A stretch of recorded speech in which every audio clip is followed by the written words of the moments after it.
The overall goal is that we would be able to offer camps to foster and adoptive children so that they could come out here and experience camps, experience animals that a lot of times they've never heard or seen. We have a pony and we have 6 horses out here as well that we're working with to get those therapeutically trained. You take a 4 or 5-year-old kid that's experienced a lot of trauma in their life and teach them how to work with a horse and build a relationship with a horse and how to control that horse, and you start to develop that they do have control.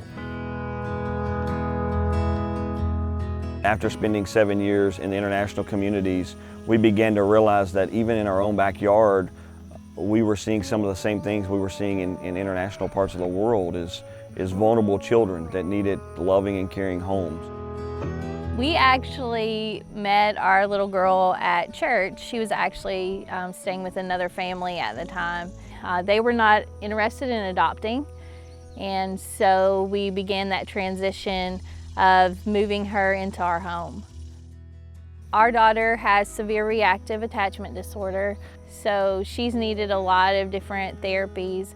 Through advocating for her, through fighting to get her the treatment she needs, there just became a point where we thought there has to be other people living a journey like ours. And so we began to just share our story, and families just began to come forward and just kind of raise their hand and say, we're glad we're not the only ones. Thank you for sharing. And so through that, we've gained a huge amount of resources. So we use those resources to help other families as well to fight for these kids and to get them treatment that they need. We've spoken to over 2,000 people. We've mobilized close to 400, whether it's out here working on the farm to help us get it cleaned up and ready, or going to one of our partnerships like Home of the Innocents and actually serving on the grounds there. You meet them, you talk to them, and you work with them. You will just see firsthand their hearts for these kids, and they've really opened my eyes to all the kids in need in Kentucky. Working with the Proctors is actually very fun because they're laid back, they love to goof off and have fun, and I get to connect with the Proctors because they understand how the kids respond differently.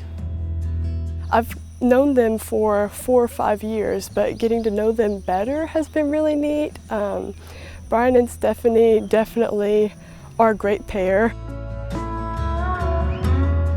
Advocating for these children sometimes can be very, very difficult. Ultimately, these children need a family. They need someone to love them. They need someone that they can trust.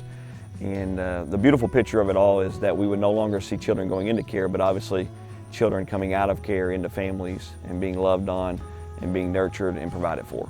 And so we want other families to know that there are people there standing beside them, helping them to fight for their kids.